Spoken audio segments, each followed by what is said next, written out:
I'm Logan Crawford, and right now on GBN, we're diving into a wonderful book. It is called Ventiloa, Book 3 of the Panterra Chronicles Series. It is a pulse-pounding deep-sea adventure where elite young tech minds and scientists explore the ocean's methane seeps aboard a high-tech research vessel. The Supertramps guide a remotely operated vehicle through eerie undersea canyons until something new and dangerous begins stalking the waters. It is written by a terrific author. Her name is Patricia Punch Barrett, and we're delighted to have her back on our show. And we ask viewers like you to support authors like her by subscribing to our channel and by purchasing her amazing book. The links are below this interview. And a shout out to Atticus Publishing for helping us put her on TV today. Patricia, welcome back. Thank you so much for joining me once again. Thank you, Logan. It's a pleasure to be here. It's a pleasure to have you on the show. You must be excited to have book 3 done and out there. Talk to us a little bit about methane seeps, which is kind of an unusual topic. Okay. Initially, I was viewing things on YouTube, and I went on some diving excursions with the Monterey Bay Aquarium and Nautilus and everything, and was fascinated by what goes on in the depths of the ocean. And methane seeps themselves are located along coastal waters, and they are somewhat the same as hydrothermal vents, but hydrothermal vents are even farther down in the ocean, generally speaking, although they do occur on the sides of volcanoes. And what happens is that the cold water goes into the cracks in the ocean floor, or the magma comes up from the mantle. And the amazing part about it is that there are microbes that love this stuff. I Wow. mean, they thrive on methane gas, sulfur. I'm like, oh, wow.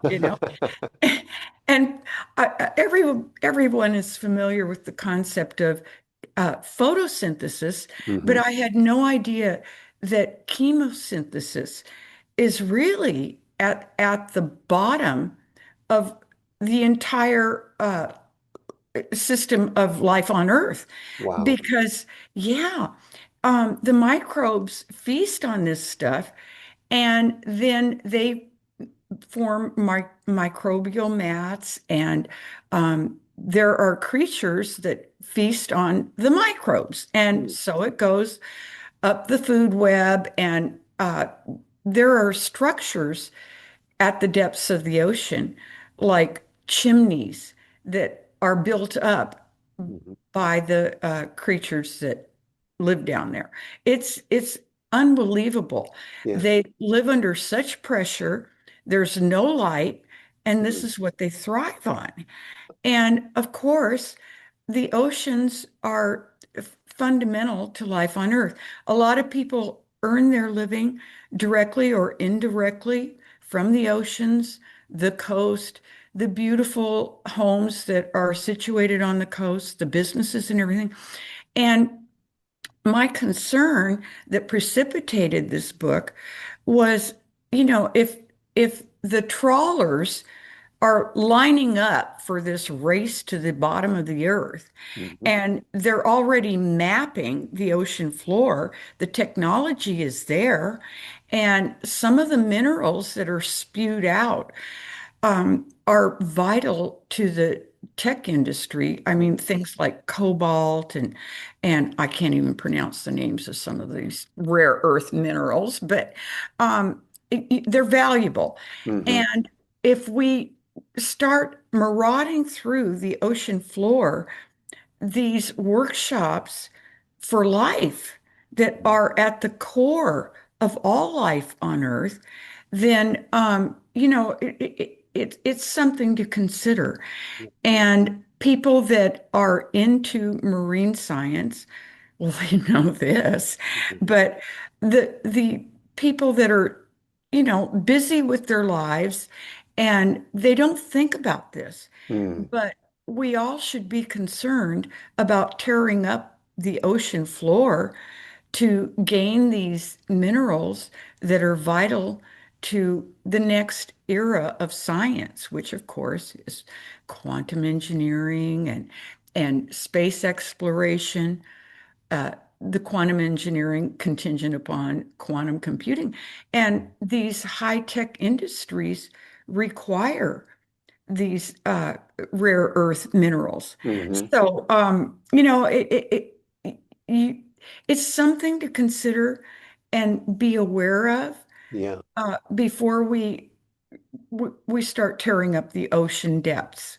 Absolutely, absolutely. Well, this is what's fascinating about your books is that they're not only entertaining and fun, they're also informative. So I learned Thank about you. methane seeps from you, which is wonderful. The super tramps are such a fun mix, robotics, gaming, diving, science. Yeah. Talk to us about building that team dynamic. Thank you.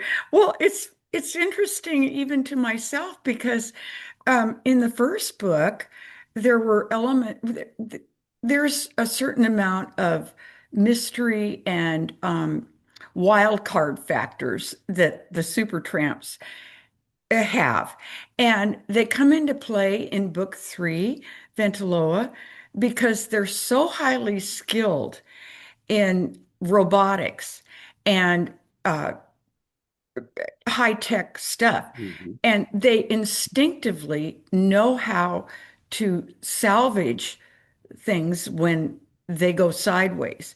So they wind up on these expedition ships that are exploring the ocean. And they're doing it like for a summer internship, Hmm. but in the book, as the story progresses, their skills become vital to Hmm. saving some ships that are under siege by some characters. This is where the fun begins. We have Billy the Squid, and he's come out of the depths of the ocean with his partner in crime. They're kind of the Bonnie and Clyde of the deep sea. Hmm. And somehow they've managed to come out from the Hadal Zone or the Bethel Zone, the really deep, deep parts of the ocean. Yeah. And they're having fun, just going around and they use their bioluminescence to Mhm. start up these trawlers. And eventually, this I'm not going to divulge the entire story, Yeah. but they're somewhat beguiled by Captain Razorlash, Hmm. and he is totally unprincipled. He's a great bad guy. He has no moral scruples, and he wants to be the next Neptune. And well, unfortunately, he he's been he's met his match with some water sprites. And if you get into mythology, Hmm. Nerissa was a daughter of Nereus, who was buddy buddy with Neptune, Hmm. and Xenia, and they get into they get into a battle, and guess who emerges triumphant? Well, the water. Yeah. I won't give No it all away. spoilers. No Yeah, no spoilers. Yeah. spoilers. Absolutely. So it's a lot of fun. It's a fun story, but it actually it emanated from this awareness of what's going on in the depths of the ocean. Yeah. And we live on a great planet, and we should be a little concerned that we don't get to the tipping point. Yeah. Already we're seeing migratory animals finding new pathways. We're Mhm. seeing the atrophy of coral reefs. And I think I've touched on this before in other interviews, but ocean acidification and, you know, now we're at the precipice of tearing up the ocean Yeah. floor. Yeah. So, I tried to concoct a story that brought in these concerns, and maybe people have something to think about after they've enjoyed the story. Yeah.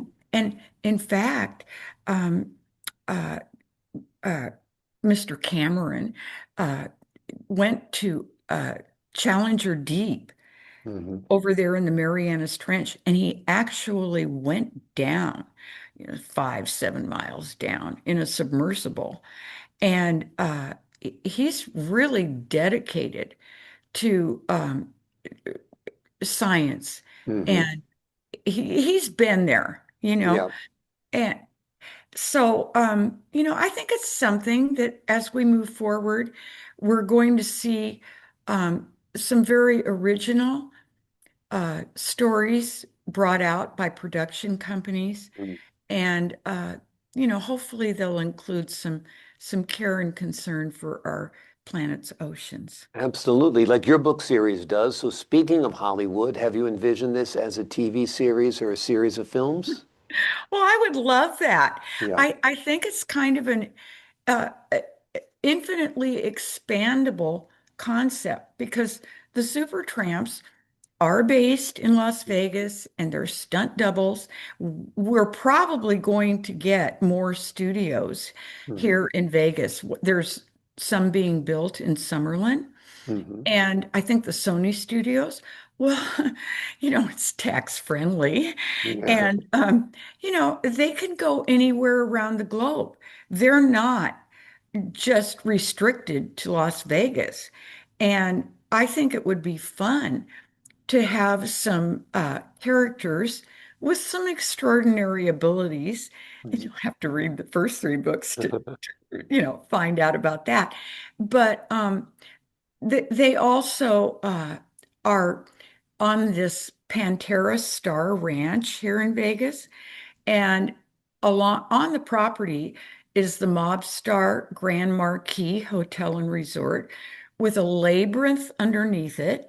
And they get into some other dimensions, which makes for a lot of fun. Yeah. And I would love to see a movie, uh, maybe even James Cameron involved or Pixar or Disney, because it's a lot of Exactly. It's right up fun. their alley, right? Right up their Yeah, alley. Yeah, yeah, absolutely. So fingers crossed from your lips to James Cameron's ear. yeah. Hopefully it gets picked up. That would be great. Is a book four coming? Where would you see the story going? If there's book three, Ventiloa, Yes. which is Okay. wonderful. Thank you. Atticus Publishing published it, and it's available on Amazon. Hmm. And if you Google Ventiloa, Hmm. you can find it like all kinds of bookstores online Great. and internationally. And yes, pardon me. Um, anyway, it's just a very, very fun, It is enjoyable read. fun and informative, which is a great Mhm. combination. You thinking about a book four at all? You thinking about Oh, continuing the yes. series? Oh, Okay. yes. I'm already into another one, and I'm sure we'll be chatting again soon. Well, I'm looking forward to that. How deep into the other one are you? I'm about halfway. Halfway Yeah. through. And where is Yeah. this story taking us?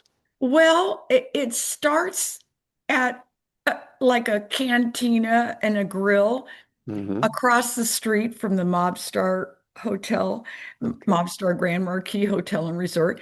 And of course, there's a labyrinth underneath, and Mhm. there are certain portals, passageways that they're not supposed to enter. Mm. There we go. We got a great Here we premise right go. there. Yeah. Wonderful. Looking forward to book four. In the meantime, folks, you got to read books one, book two, and book three is out right now. They're available on Amazon. To look up this latest book, just Google Ventiloa or look at the links below this interview. The name of the book is Ventiloa, book three of the Panterra Chronicles series. If you love action-packed ocean exploration, high-tech science adventure, and a deep sea mystery that keeps raising the stakes, you'll want to grab this one and join the ride. Patricia, thank you so much for joining me here today. Thank you so much, Logan. And I wish you a fabulous light winter in wherever you're based. Sounds good. Well, we're in New York City most of the time, so fingers crossed that we don't get walloped with too much snow this weekend. So we appreciate that. And a lot of great luck to you. I love having you on the show. Can't wait for your next book to be ready. To the folks at home, I'm Logan Crawford for the Global Book Network. So long for now.